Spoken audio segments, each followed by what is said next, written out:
الشاعر عاطف عبد المجيد يعني سؤال كده مفتتح برضو لكلامك. يعني انت كمترجم ليه اخترت عمل الكاتب رجع بالتاريخ للنصف الثاني من القرن التاسع عشر؟ يعني الفايدة من وراء الترجمة لجيلك الحالي او تقديمك هذا العمل مترجما من الفرنسية الى العربية. يعني ليه اخترت الجزء او الحقبة التاريخية دي؟ اولا الحقبه التاريخيه ديت عباره عن ممكن نسميها بين قوسين ده افريقيا، وهي اللي هي الدول العظمى في العالم، احتلت معظم دول العالم الصغير ومنها افريقيا ومعظم الوطن العربي.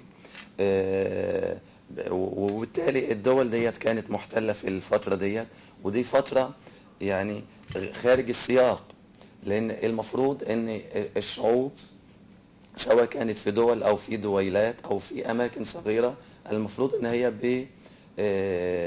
تمارس حريتها، انما الاستعمار قيد حريه هذه الدول وحولها الى مقاطعات تتبعه، وحول اراضيها الى كنوز يغترف منها ويرسل الى البلاد الام، وحول اهل هذه الدول الى ما يسمى بالعبيد او العاملين في تحت إمرة هذا الاستعمار. تمام. اذا برضو في اسقاطه تنفع دلوقتي، يعني فكره ان القوى الغاشمه اللي بتحول ثقافه وهويه بلد وتسخره تماما.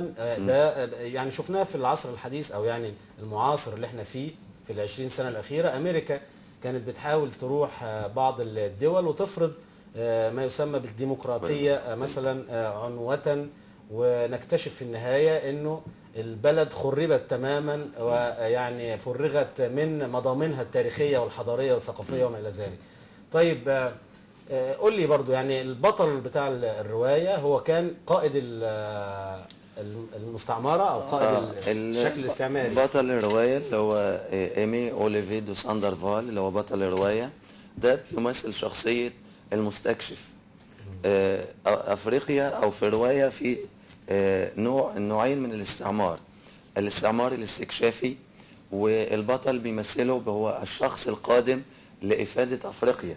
يعني هو البطل هنا كان بيتعامل مع الأفارقة على أنه قادم إليهم وسيصنع لهم السكة الحديد التي تستطيع أن تذهب بهم من هنا أفريقيا، كما فعلوا في مصر كما فعلوا الحملة في مصر. الفرنسية يعني الجانب التنويري في وأنشأ هناك توكيلات تجارية لما يشبه المحلات اللي يوزع فيها بضائع أوروبا وما إلى ذلك في هذه المقاطعات.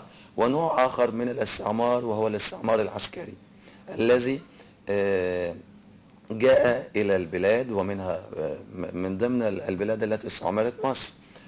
المستعمر لا يهمه سوى أن يستفيد من المستعمرة، البلد التي وضع يده عليها، من نهب خيراتها وتحويلها إلى قفر يباب لا تمتلك شيئا، إضافة إلى نهب العقول المفكرة التي فيها وتحويلها، إما أن يستفيد منها في بلده وهي على أرضها، وإما أن يقوم بعملية إزاحة لها تامة ويقوم بترحيلها إلى بلده.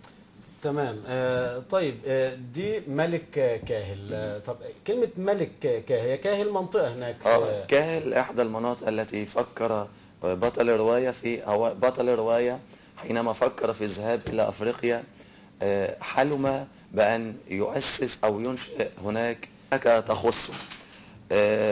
في البداية لم يكن يعرف اسم المكان الذي سيسمي مملكته به، وإنما في أحد مقابلاته بأحد الأفراد ذكر الاسم، ذكر أمام بطل الرواية كلمة كاهل، وهي عبارة عن هضبة مرتفعة مليئة أو تملأها الخضرة والأشجار وهكذا.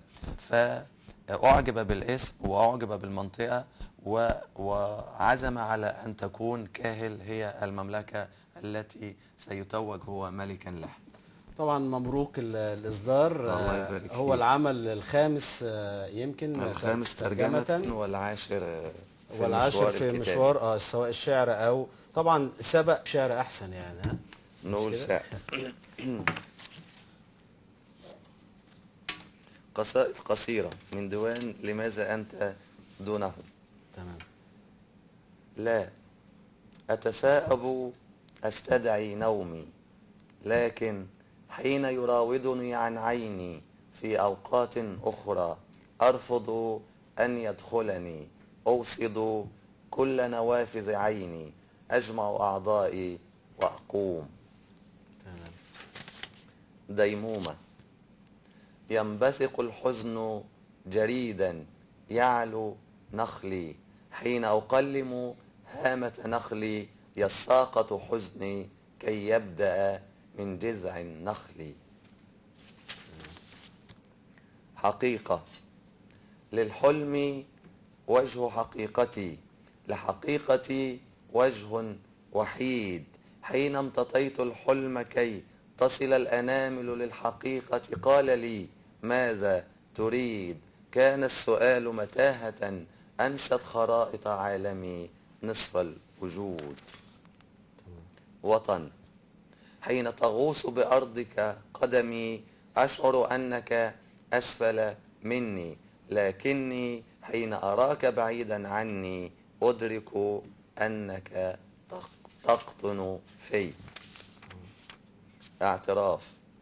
ما زلت تغزل من فؤادك حلة للشمس كيما تستدر حنانها، لكنها اعترفت قديما للذي اتشح التنازل وانحنى لجلالها أن الجميلة حين تعشق واحدا تهديه سندسها، تلبي حين يأمرها، تغني حين يلثمها، وترقص مثلما رقصت غصون البان سامقة، لذا تهواه سلطانا وربانا يدير أمور سلطتها، وحين تود مسألة يجوب الأفق يأتيها على عجل يطاوعها، ينفذ كل ما طلبت ولكن دون أن يجثو لها أبدا. تمام. الشاعر عاطف عبد المجيد، يعني بتوجه بالشكر للشاعر والمترجم عاطف عبد المجيد. اتعرفنا على ملك كاهل آخر ترجماته وقرينا أشعار، بشكره وإن شاء الله نتقابل على خير. شكرا أستاذ محمد وأراك على خير إن شاء الله.